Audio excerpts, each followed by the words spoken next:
Sir, हायकोर्टानं विचारलेलं आहे पुण्यातल्या जमीन व्यवहार प्रकरणामध्ये पार्थ पवारांचं नाव का नाही. हा प्रश्न किती महत्त्वाचा आहे आणि या प्रकरणामध्ये पार्थ पवारांचा सहभाग लपवण्याचाच मोस्टली प्रयत्न होतो आहे. तर कोर्टाने जी भूमिका मांडली त्याबद्दल तुम्हाला काय? हे पाहिजे कोर्टाला कळतं आहे, जे सामान्य माणसाला कळतं आहे, जे पत्रकारांना कळतं आहे, ते फक्त प्रशासन, पोलीस आणि सरकारला कळत नाही. हा याच्यातला महत्त्वाचा मुद्दा आहे.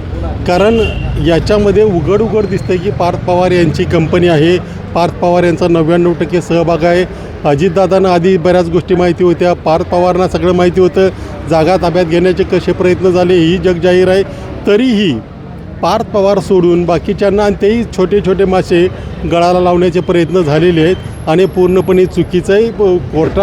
कोर्ट ज्या वेळेला म्हणतं सगळे बातम्या ऐकून की त्यांना आरोपी का नाही केलं, याच्यामध्ये सगळं आलं. आता तरी शासनानं जागं झालं पाहिजे, पोलीस प्रशासनानं जागं झालं पाहिजे आणि सगळे जे आरोप आहेत त्याच्यामध्ये त्यांच्यावर गुन्हे दाखल करून त्यांची चौकशी चालू केली पाहिजे.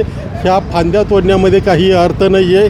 जर गुन्ह्याच्या मुळावरच घाव घालायचा असेल तर त्याच्यातले जे मेजर दोषी आहेत त्यांना पकडलं पाहिजे. अजूनही मी जसं आज सकाळी पुन्हा ट्विट केलेलं आहे की त्याच्यामध्ये ज्यांचे खरे सहभाग आहेत, तहसीलदार वगैरे तर त्यांनी केले, त्यांची शिक्षा मिळालीच पाहिजे.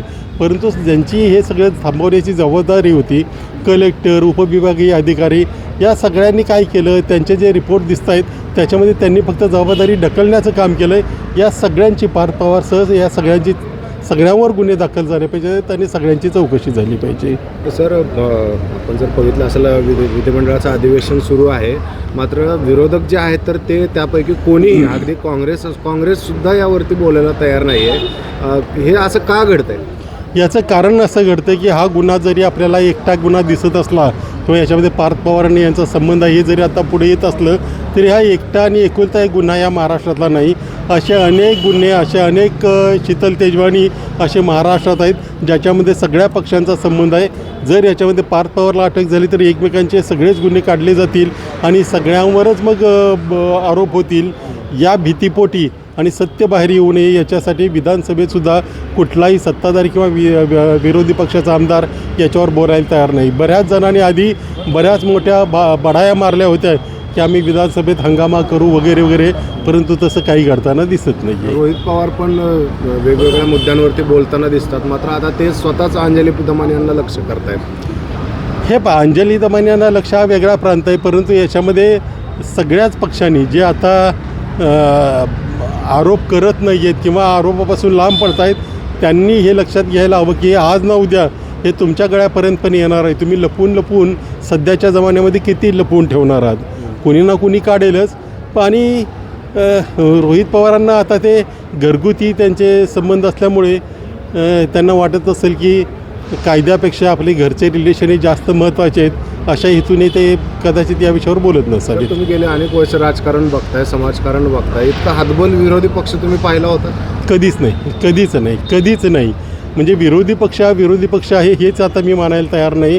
तो सत्ताधारी पक्षाचं एक अंग आहे अशी परिस्थिती सध्या झालेली आहे. सर, आपण पार्थ पवारांबद्दल बोलतोय, पण त्यासोबतच दिग्विजय पाटील जे त्यांचेच नातेवाईक आहेत त्यांनी सांगितलं होतं की लग्न झाल्यानंतर मी चौकशीसाठी किंवा पुढचा जबाब नोंदवण्यासाठी येतो.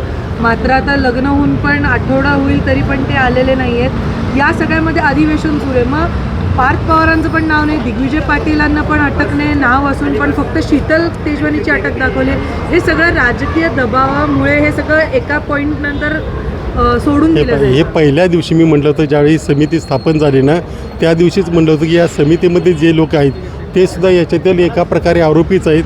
त्यांचीही समिती झालेली आहे. त्याच्यामुळं या प्रकरणामध्ये सगळं रफादफा करायचं, याच्यात कुणालाही अटक होऊ नये.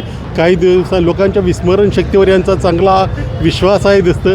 लोक विसरले की हळूहळू हे प्रकरण पूर्णपणे दाबता येईल अशा हेतूने हे प्रकरण पुढे ढकलण्याचं काम चालू आहे. याच्यातून न्याय मिळेल किंवा न्याय मिळवण्यासाठी किंवा न्याय होण्यासाठी हे सगळं चाललं आहे अशी जर आपल्याला वाटतं आहे तर ते पूर्ण चुकीचं आहे. हे फक्त एकमेकांना सांभाळून घेण्यासाठी आणि हे प्रकरण रफादफा करण्यासाठी चाललेल्या सगळ्या टॅक्टिक्स आहेत. सर, तुम्ही जसं सांगितलं की विरोधी पक्ष सरकारचंच एक अंग असल्यासारखं काम करतोय, प्रशासन कशा पद्धतीनं काम करतं आहे, यामध्ये फक्त मीडिया आणि तुमच्यासारखे जे काही समाजसेवक किंवा असे आहेत तीच आशा आहे. बाकी आता सत्ताधाऱ्यांकडून आशा काही नाही, कारण ते खरंच विरोधकांकडून सुद्धा आशा काही नाही, कारण तेच खरे सत्ताधाऱ्यांचं एक वेगळं अंग झालं आहे. ते विरोधी पक्ष राहिलेले नाही आहेत. आता काय चाललं आहे तर सगळ्यात महत्त्वाचा विषय काय चालला आहे तर विधानसभेचं किंवा हे विरोधी पक्ष नेते कुणाला मिळतं. इथं हे जे काय चाललं आहे म्हणजे आता परवा औरंगाबादला 28 मुलांना विषबाधा झाली. काल आणखी एक विधानसभेत एक प्रश्नाचं उत्तर दिलं गेलं आहे की मागे जो एक ह्याचा झाला होता बोगस GR आला होता त्याच्यावर काही नाही, सगळी शांतता, चौकशी झाली एवढंच. म्हणजे शासनाचे बोगस GR तयार होतात, 28 विद्यार्थ्यांच्या जीवाशी खेळ होतो, इकडे शेकडो कोटींच्या जमिनी लुबाडल्या जातात, तरी या प्रशासनातलं विरोधी पक्षातलं कुणालाही काही वाटत नाही. ही खरंच लोकशाहीची शोकांतिका आहे.